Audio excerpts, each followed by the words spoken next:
channel. I appreciate you for tuning in. Y'all, we're not going to do a review today. We're actually going to get into an episode of Daily Squeeze, kind of get into some of the shit that's been popping up in the headlines. I haven't really had a lot of time. It's been Easter break, on top of work. I just haven't really had a time, a little bit of time to just give you guys my little 2 cents and whatnot. I think from now on, or I'm going to try to start doing more lives while I'm talking about all this stuff. That way, it's a chance for us to interact a little bit more. So maybe next week or this weekend, I'll start doing a live where, we can actually talk and just kind of, get more commentary and feedback when it comes to all this bullshit, that's always taking off with these celebrities, But nonetheless, let's go ahead and get into it because there's a lot of stuff I want to get into, all right? There's a lot to talk about. So if you're new to my channel, go ahead and hit that subscribe button. I really appreciate you for tuning in. Everybody else, go ahead and like this video up, all right? So first things first, let's kind of talk about something that really isn't shocking. Larsa Pippen and Malik Beasley called it quits after 4 months. Shocker. Did we not see that coming? Like, oh my God, this was just a Brad and Angelina shocker for the world. Like, come on now. We know Larsa Pippen, I think, is at an age in her life where she's just searching. Like, she's never going to know, have a really solid relationship like she did with her with her ex-husband, Scottie Pippen. Like, even though we know that nigga was probably out there, fucking other bitches, like, there was still, some solidity there. Like, there was still, that was something solid, I guess you could say. I don't know if y'all know what I'm trying to get at. Like, these dudes that she's getting with now, they're nothing, it's nothing solid about them. She knows it's, for a good time, not a long time. Drake type stuff, only for a good time, not a long time. And I feel like she just gets whatever she needs, out of self, she gets whatever self-validation from being with the man for the moment, and then it burns out, and then she goes to the next one for a little bit more self-validation. Like, she's really trying to find herself now that she's no longer the young spring chicken, on the block when it comes to, the NBA, NFL, arena. Like, Larsa Pippen, you one of the OGs, you one of the oldies, and I don't want to say oldies like that, but you're in that realm of, Shaunie O'Neal, that age bracket of women who, been there, done that type stuff. Only thing is, Shaunie clearly know how to play the game, and you did it. You was focusing on the looks and the celebrity, and trying to get your ass fat like a black woman, and trying to just look cute for the world. But looking cute don't get your bills paid, nor does it give you any type of legacy. Shaunie O'Neal, that woman got a legacy, okay? She got stuff for her kids and, businesses and like Larsa Pippen, you clearly are just going to be a homie hopping, I guess, to you in your 80s and 90s. And if that's the way you want to do it, fine, by all means. The only thing I can say is make sure you get tested on the regular. Okay? So another basketball player, there's this dude named Darius Morris. I think that's his name, if I'm correct. So he has a girlfriend, I think it's Diamond Kills or something like that she goes by on Instagram. But nonetheless, here's a girl on the Shade Room I saw. She was posting about how Darius was, abusive to her. She said that one day she decided she didn't want to be him. She was breaking up with him, and things got a little rough. And there was a little clip or a video, a security footage, and you can hear stuff going on, and she was screaming. But she said that, she's been with him for a long time. She understands, why, she's like, I know people get asking me, why did I keep staying? But it's what most women think of, which is, you see people who are abusive, that, 70% of the time that they're bad, a woman or a man accepts it because they deal with that 30% of that's the good in the person.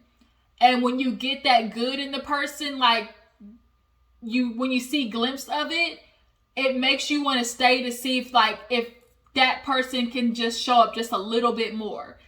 You appreciate that good person when it comes because you're dealing with, the asshole or the abuser or the alcoholic or crackhead or whoever it is 70% of the time. So when you do get that good 30%, you constantly yearn for it. And you can definitely tell that's what's going on in her situation. She was I was following him. He was in the G League. And, another thing that happens too, a lot of these older guys or people who are in the sports arena, you know, when their careers start going down, that depression kick in. And, you know, these athletes want to feel like they're, you know, they're going to be immune to depression. But a lot of athletes, after they end their basketball career, football career, whatever it is, career, athlete career, there is like a transition period because you're no longer doing something that keeps your body and endorphins going and something that you enjoy. And like, you ask like most athletes who say like, oh my God, like once I, you know, stopped, you know, being an athlete, it's like, where do I go from here? And a lot of them get back in the sports arena being a spokesperson or, you know, on the, you know, ESPN, you know, like play-by-play, stuff like that. But when you expect your career to be going somewhere and it's not doing that, you're going to take that out on the people next to you, which was what Darius was doing to that girl. She was like, I had busted blood vessels. You know, he kicked me in the face. She's like, I even told his mom because he was wanting her phone. And she's like, I caught him cheating multiple times and he always turns it on me. And, you know, he always wants to like check on me, like as if I'm doing something because he's really just projecting from him doing it. So he wanted her phone and she wasn't giving it to him. And he beat her up because of it, basically. And she told the mom. And she said, you know what the mom said? Well, why didn't you just give him the phone?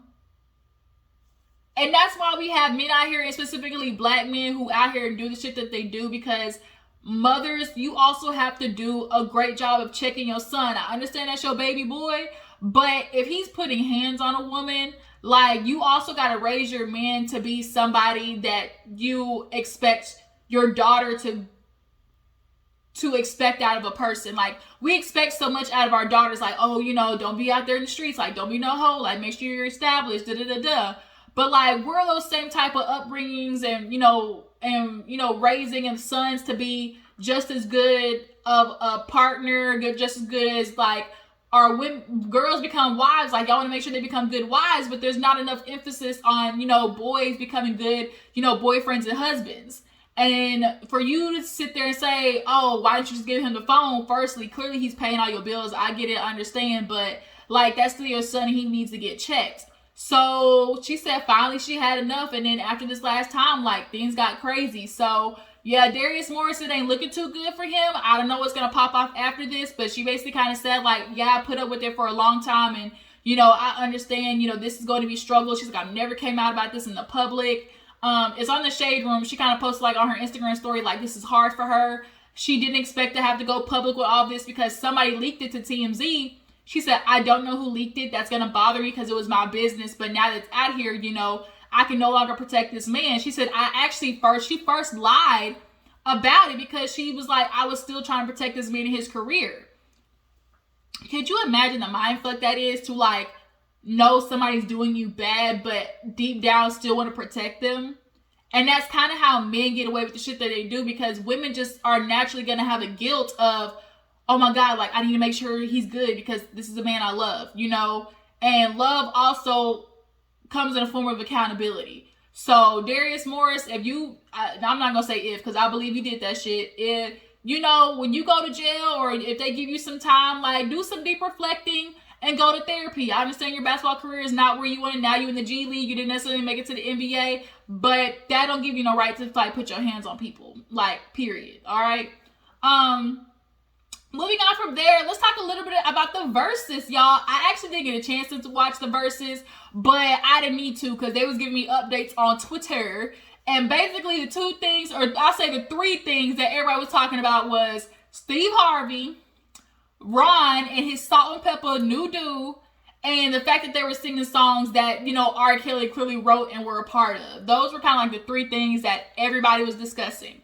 First, let's talk about Steve. Steve, you know, is like the uncle at the cookout who love to tell his stories and want to make sure, oh, you young bucks know what it is type stuff.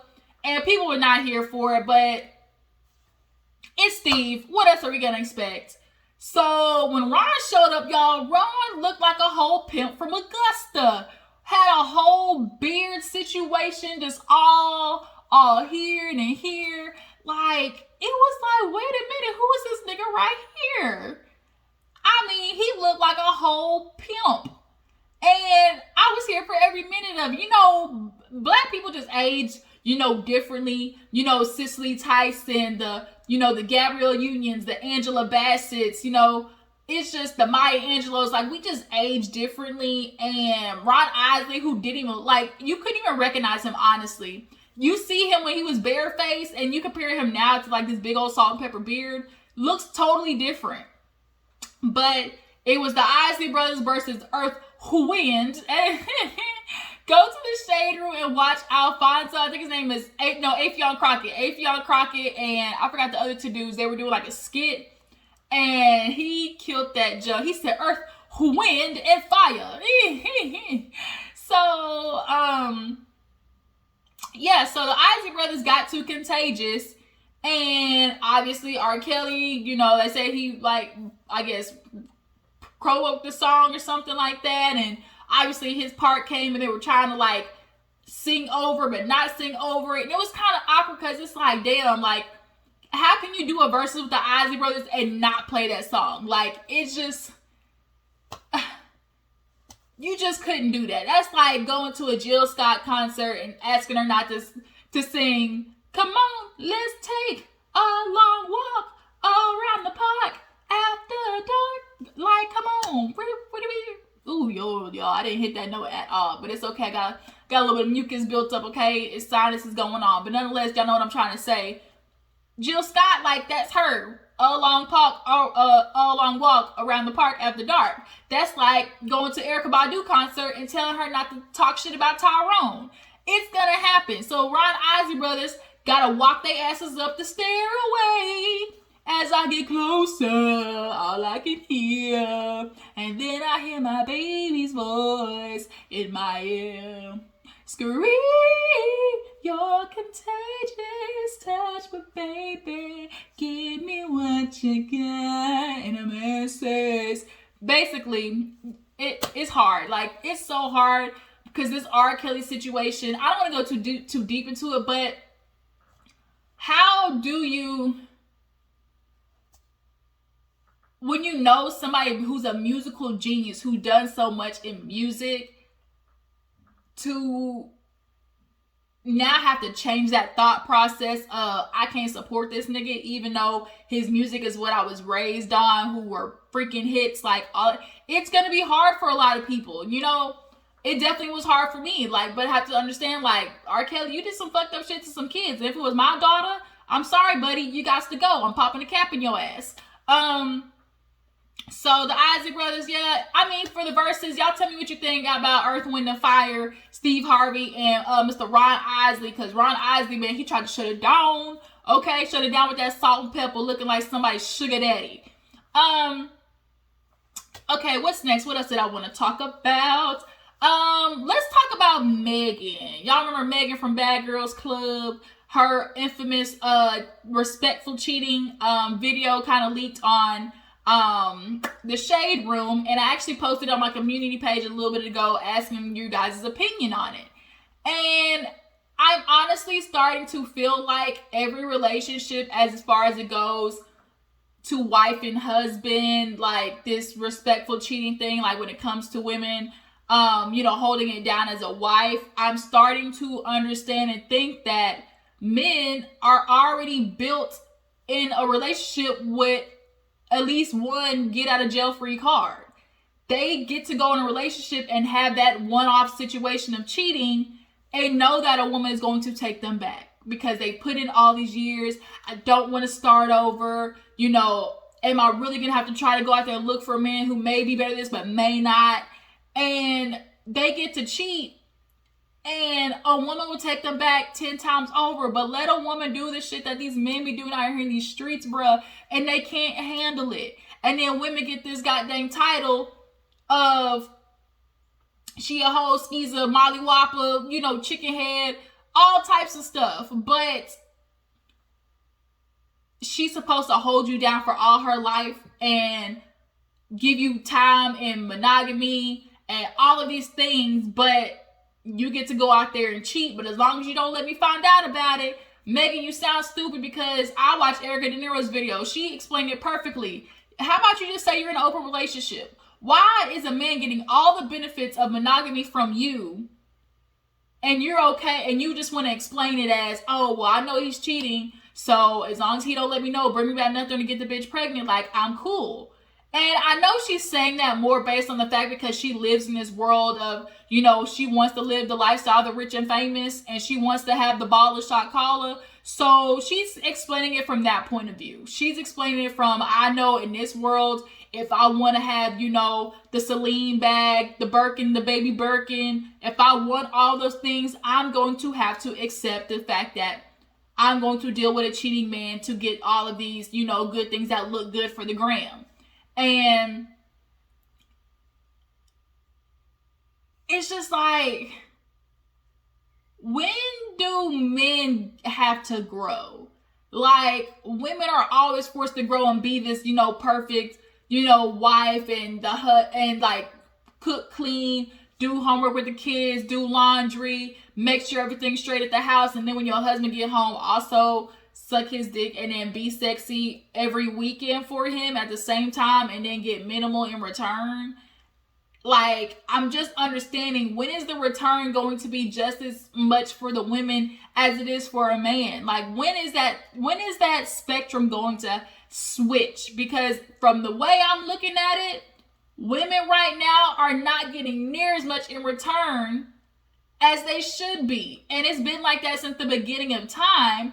It's unfortunate, and it's starting to change more a lot, where women are okay. God dang it, I'll go to work and be okay and just have me a little dude on the side that I call, you know, when I want some. Like, it's more women are okay doing that, but also it still are those women who believe, I gotta get a man, I gotta get married, like I gotta have a baby. And then you give up your youth, your good years with your good body, yaddy yaddy, and you give him those good years, and then you look 10, 15 years down the line, and you're like, shit, where did the time go? And what did I accomplish with this man? Like, did we grow together? Did we make something together? Did I make something of myself? And I do all of that, give you my time. That's what's like my problem is. It's like, fuck all the money, all the gifts and da-da-da-da, but time, because you can't get that back. You cannot go back 10 years to when you met and say, oh, I don't want to do this, like, reset. It don't work that way. So now it's like you have given a person time that you're not getting back, and they get to take advantage of that. As long as I keep it under wraps, as long as I do it respectfully, Derek Jackson, Martell, Holtz, Marceau, Scott, as long as I do respectfully and I pay the bills, we good, right? But I'm still going to also expect the loyalty from my woman, but I can't give it to her because I deserve this. I deserve to go out there and have pussy on the side because I pay bills in a house. The logic pisses me off, honestly. So, once again, Megan, if you want to sit here and talk about monogamy with this man, like Erica De Niro said, shout out to her. How about you say you're in an open relationship? I always try to go into, like, if I think about being in a relationship with somebody, like, you simply just need to be like, look, whatever you do, I do. If you want to be in the streets, I'll be in the streets. Until you say, bitch, I'm locking it down, I want to be with you, whatever you do is what I'm going to do, period. And that's how women got to start treating these niggas out here, because if you keep showing them all these things, oh, I'm a good catch, like, I'm going to be a good wife to you, and I'm going to give you my time, you know, buy all this for you, buy an Xbox, still give you, you know, hop on the thing and do a full split, do all these things for you to show you that I'm a contender to be a wife. And you finally get the ring and stuff, and then he's still cheating on you, and you keep taking it back because now you done invested all this time. It's madness, I tell you. Like, I really want to go deeper into another video so it's not too long, but I just think about Megan talking about this. It's like, girl, I understand you're in a world that, like, Megan, you're just looking at the glitz and the glam. That's what she's not really thinking about this from a relationship perspective. She's thinking about this for, like, what is my trade-off? She's thinking from, like, if I want these things, what am I willing to give up? Bitch, you're giving up your dignity and respect. Because if you honestly sit there and tell, like when you have daughters, like, they're going to see this. Like, is that really the logic that you're going to tell your daughter to have? Like, okay, be okay getting cheated on. That's what we're not telling women. Be okay being cheated on as long as he pay the bills. And like, that's what it was back then. Women couldn't work back then, but we definitely could work now. So I think women just need to start being a little bit more bold and ask for what you want and being okay with being that bitch. If he don't like it, fuck you and the horse you rode in on, because you are doing the same thing and you're not going to get committed, loyalty, monogamy, and the benefits of all of those things if I'm not getting the same shit in return. I just cannot do that. Megan, you seem to be able to, put your face down in the dirt, put your head in the sand like an ostrich, and ignore the fact that you are literally making a fool of yourself. But you know what? Do you, bitch. Y'all drop down in the comments. Tell me how you feel about Megan and what she said about the respectful cheating.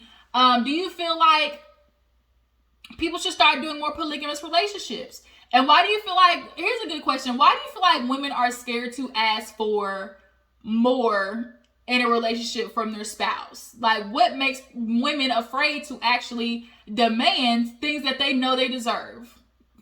Questions I want answers to down in the comments. Let's talk about DMX, you guys. So DMX, y'all, this really is hurting my heart, y'all. Because DMX, I watched the Rough Riders Chronicle, and it was so freaking good, you guys. The Rough Riders Chronicle is really just kind of talked about how it all started, and, Eve being a part of it, and how DMX, they found him, and, eventually he, was brought onto the label, and, like, DMX had 6 platinum albums back to back to back. 5 or 6, I think it was. And it's because he talked about that street life that was for real, for real. None of this fake shit, mumbo jumbo that they're doing now. Tekashi 6ix9ine in it, like, fake bullshit. Like, he really was on the streets and he did that, right?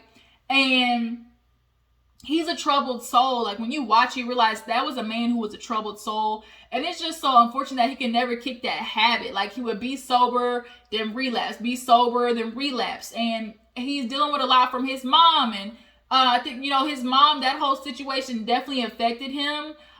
Living on the streets, affects people. Like, when you're a kid, you have to deal with all those stresses. Like, you try to figure out a way to cope. And for him, it was the drugs. And when you see just like how fame also just exacerbates an already, tense situation for people. Yeah, they want to do their music, and, if it's good, along what comes with that is people following you. But that wasn't good for him. He very much was a loner and just like was really just down for the people being like, he wanted to be normal on the streets and help people. Yeah, he had the money to do all those things, but he gave back to his community a lot. And I'm just really sad that he couldn't figure it out. I'm just sad that happened. Now he's in a vegetative state and it's not looking good. And it's just like so unfortunate to lose another legend like that, because more times than not, are y'all not realizing, like, we push these people so much, as well as, like, they're doing these drugs. Demi Lovato, like, another one, like, those type of things. Michael Jackson, these super big rock stars, like, they enjoy this lifestyle, but also what comes with that is the stress of expectations of people. Whitney Houston, Bobby Brown, like, those type of expectations also push, them to the drug a little bit harder. But him being in this vegetative state, I do appreciate that they did like a little prayer vigil. They had people going over to the hospital, playing music. I heard that the nurses were like in the window and they were up there like, holding up like X signs and stuff like that. It was good, like, to know that people, like, we're just praying for him. And I just hope, like, I hope and pray like he can pull through. Like, it'd be a miracle if this man pulls through. Hell, if Lamar Odom can pull through, like, DMX, I know you can do it, bro. You a fighter. Lamar Odom, hell, he went down through there. I mean, you a little bit different. He was down there with the prostitutes and stuff. But you weren't. You were just dealing with a lot of shit. And so DMX, I really pray that he, pulls through, even though it's not looking good. I just always, try to hope for the best and be positive in that sense, So moving on, let's talk about good old LaToya that went in with Love and Marriage Huntsville. So LaToya, you guys, Real Housewives of Atlanta is just taking a lot of hits this season. We're so over the Bolo bullshit. Like, Kenya, you keep trying to bring this stuff up and you think you're giving us good TV, but you're not. Like, we're bored with it. Production clearly is ringing it, like, pulling this through the ringer. Marlo is now saying, she deserves a peach. I honestly, cool, give Marlo a peach, and then what does it do? Like, what's it gonna change? Like, you've said that, like, you didn't want a peach, so now all of a sudden you want one, which is making me think that her in this relationship with Kenya, now she's riding hard for Kenya. It's like, oh, I'm gonna get this peach now, because now we're gonna do this shit together. Like, that's gonna be a road dog. But nonetheless, LaToya and her ex-baby daddy are getting into it, y'all. LaToya, she's, accusing him of abuse. I think maybe rape, I heard in there somewhere. Like, he was saying she was doing the same thing, abusing her, fighting her. He got 20 minutes of her, going ham on him. And basically, it was a toxic ass relationship. Basically, when both people say, oh, they did this and she did that and he did that, that means both y'all niggas was doing that. That means y'all was pulling a Quavo and Sweetie and acting hella toxic. Ike and Tina Turner acting hella toxic. Like, it's hard when you have these situations because, when a man is being abusive to a woman, it's makes things a little sticky when it's not just, oh, he's beating her ass, like, type thing. It's a little more complicated when a woman is doing the same thing to a man, because in the fact is it now y'all both are being abusive to each other, and who's gonna go to jail over who type situations, how I feel. But basically, he said he knows a lot of shit about Toya. She only getting paid $1,000 per episode for Real Housewives of Atlanta. Girl, you out there acting a plum full of national TV for only $1,000 a G-bar? Are you kidding me? Fuck out of here. He was talking about how she was cheating or something like that. Just a whole lot of. It was a mess. And the fact that they do all of this on, they release it on social media, Toya is enjoying this newfound, bigger, platform. Apparently now she has a new boo, and they started a YouTube channel together. I really feel like LaToya is another one of them Larsa Pippen type bitches. Like, she's searching for some type of validation. She gets it through, social media and, this big following of hers, and she gets to talk shit about whoever she gets to talk shit about, and she has to do it with a man type situation. Now here it is, you got this dude, y'all got a channel together. Bitch, y'all not gonna be I wouldn't even give y'all a year. Bitch, y'all, what are y'all gonna do? And it's just like, what? Bitch, what? And Toya, you expect to come back on Real Housewives of Atlanta with this, as your storyline? I'm just confused. But y'all throw it in the comments. Did y'all hear the story about LaToya Ali? Do y'all feel like both of them maybe should get locked up? I mean, that could be a solution, but they got kids though. Do you believe that maybe he's saying that she accused him of rape? Is that something that happened? Just because you're in a relationship with somebody does not mean you cannot rape them. That's something too. That's a huge argument. You can absolutely rape somebody even though you are married and in a relationship with them. It happens. Should LaToya come back? Should LaToya come back to Real Housewives of Atlanta? And should Marlo get a peach, y'all? Is Marlo ready for a peach? Does she have the storyline? Does she have the backing? Is this Marlo's time to get a peach? I honestly think she should still stay a friend in the group, and they should get all new bitches almost. Portia stay a friend. Marlo stay a friend. Candy stay a friend. And everybody else can go. Cynthia, I think Cynthia knows her time is coming, which is why she was rushing to have that wedding. She knows it's starting to be closed curtain call for that ass. Drew, can Drew come back? I don't know. Y'all know in the comments, should Drew come back? I'm kind of leaning more towards a no. Kenya, get rid of that bitch. Get rid of her. I'd have been to the back slapped her. I can't with Kenya. I don't think she knows how to draw the line between friendship, and on-screen. I get it, you're trying to make TV, but that on-screen shit makes you be turning on your friends, and that's your real-life friends, so it's bitch, I can't mess with you. Because not only are you doing it, but you're doing it in front of the camera and trying to embarrass me, and, that shit is a no-no. Yeah, LaToya definitely can go. She's dealing with all this shit with her baby daddy. Now it's he's saying that he's got so much that he can reveal to her, and if she wants to keep going, that's fine, but I know the truth and everything like that. So Drew made a comment about it, talking about, oh, y'all make sure y'all pay attention in this last episode of close to the end of the show, because you better watch people's character. It's all about people's character. And Drew definitely was talking about LaToya, so I remember in the preview she was talking about how she was fucking a pastor or some shit like that. So I guess we'll see it on, towards the end of Real Housewives of Atlanta. definitely give us something else to talk about besides this Bolo dude and his big Arizona can 10-inch dick. Like, okay, we're done with that. So last but not least, you guys, let's talk about the Holts, y'all. So they had a behind the scenes situation episode. They didn't do like a reunion. They just kind of did like a behind the scenes thing. And basically we learned that Tisha is still full of shit. Martell can't control his life. He's absolutely spiraling. And it's obvious that Tisha definitely has doubts about her husband, but does not want to admit it out of this ego situation of not trying to be like Melody. You was talking shit all about Melody's relationship. Clearly, Kimmy said so. You were saying a lot of shit about her, about Melody as well. But it's like, you don't want to be part of the situation, but it's like, bitch, you already are. Which is worse? Knowing that your husband is cheating and getting actual proof, or sitting here playing dumb and just allowing your husband to continue that shit. Like, what, Tisha? But nonetheless, you remember Tisha got thrown out Melody's party? She got the boot. Yeah, she was crying. She was embarrassed. Bitch, nobody told you to show up to a party that you weren't invited to. Like, who does that? You could have waited for the conversation that you wanted to have with Melody. That definitely could have waited. Was it messy for and petty for Melody to do that? Yes. But it would have happened had your bitch ass not shown up. So Tisha is feeling a way about Kimmy, and I guess she decided she was gonna be friends with Kiowa, or have a good old, brunch with Kiowa, because she's annoyed that Kimmy let Mel know, like, oh, calling her the post queen. Like, they were joking about Melody doing that, and Kimmy was like, yeah, we talked about you.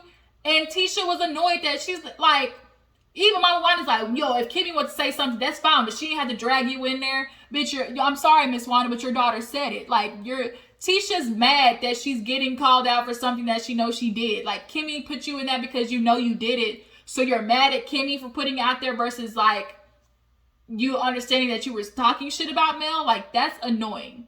So she was co-signing a whole bunch of shit on Kiowa, what she was saying, even though you're supposed to be, preaching, oh, you're supposed to stand by my side, but you talking to the ops of Kimmy. You talking to Kiowa. What sense does that make, Tisha? She's very passive aggressive, and the, good girl act is definitely starting to, shed off. And she talks so much about like this friendship and loyalty and all types of stuff. And then you do shit like this, and it has people looking at you like, bitch, what? Like, Tisha just is an insecure person. She naturally is like, she's grasping for straws to, be a part of the it crew, or just get that type of confidence that Kimmy and Melody have. And when it doesn't happen, she, buckles and folds, and here it is. You trying to pull up on Marceau, figure out where he at. And Marceau made you feel bad about popping up on him. And it's like, bitch, it's reverse psychology. If I make her feel bad and look stupid, she won't come back and do this shit again, because she won't get her feelings hurt. You might have not been doing shit that time, Marceau, but you would not ever convince me that Martell and Marceau wasn't out there doing dirt together. And so that goes to Marceau and Martell actually getting into it after, Martell said the whole 20 girlfriends thing. Marcel was like, oh, why don't you get the knife out of my back? And it's like, if he's stabbing you in your back, that means you are actually confirming, what he's saying about you. Did you think about that, Marcel? Huh?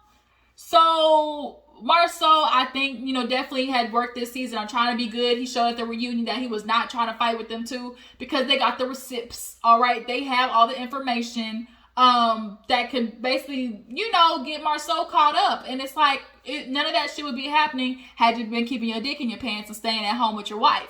But the problem is, you leave your wife at home with the kids all goddamn long, all day long, and then you come home when you want to, and then you leave back out, and she's looking at you like, what? And then, yet you had a nerve to talk about, Tisha ain't doing this, Tisha ain't doing that, like, I don't need to be at home with the kids type shit. Like, Marceau, you got that vasectomy because you saw your nigga Martell got caught up, and you was like, whoop, not gonna happen to me. I ain't gonna have that shit happen to me. Let me go ahead and get, sewn on up, because watching Martell go out there and fuck up everything, I need to watch myself as well. As a wife, I would definitely be very concerned and be confused as to, like, why are you getting a vasectomy? Especially when not telling anybody is a thing. Like, you didn't even tell Tisha. So they just kind of basically talk about how Love and Marriage Huntsville came into fruition.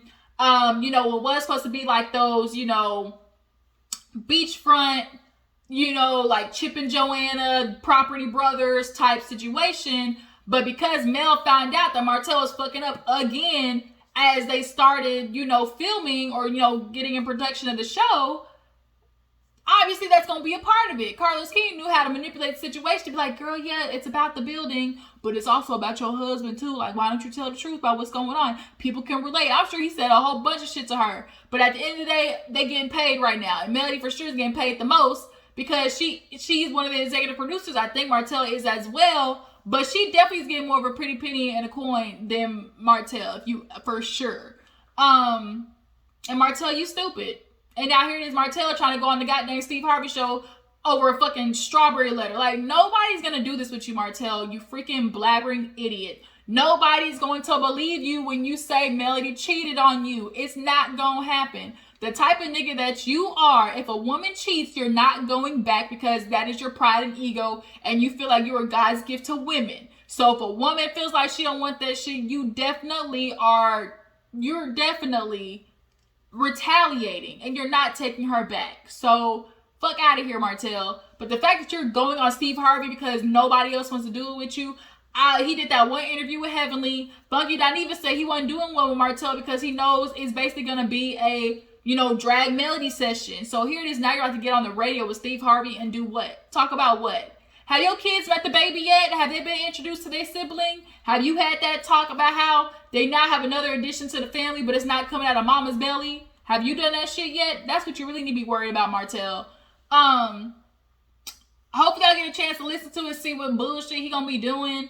But it's just stupid at this point. Like, Martell, like, you decided you wanted that bitch. You fell for the 80-20 rule. So now go in and be with your 20. Go be with your 20. If you know where that's from, drop down in the comments. It's just like niggas like that remorse when you felt like you thought you was gonna be able to have your cake and eat it too. And he thought Melody wasn't gonna go nowhere because they built this big ass empire and, you know, the kids, you know, are involved and everything like that. He just felt like, oh, I'm gonna stay for the kids. And you're really fucking up your kids. And not only that, you're making a fool of yourself by talking about their mother constantly. And they're not gonna respect you after that. They're not. Trust me, Martell, your kids will have no respect for you by the time all of this shit is done. They just won't. Yeah. The new season of Love, Marriage, Huntsville, I'm excited to see what Melody's going to accomplish without Martell and having him watch her. He is going to lose his mind watching Melody flourish and do all of these things while you stuck at home with the coleslaw bitch, and what's she gonna accomplish? You felt like you made Melody, so this would be a perfect time to show the whole world how you can copy and paste that shit. Go ahead then, skedaddle over there and see what we can, you know, come up with Ariana Curry. How about you do that? All right. So that was a lot of stuff that we talked about today. This video was a little bit longer than I expected, but it's all right. I'm going to download it anyways, you guys, and I definitely will continue to check in with you. Today is Wednesday, so we got Married at First Sight, and we know that's definitely going to be good. So y'all make sure y'all keep, you know, stay tuned into that, all right? I appreciate you for tuning in. Make sure you guys know what to do. Tag, post, like this video, subscribe, all that good shit, and I will see you in the next video. Deuces.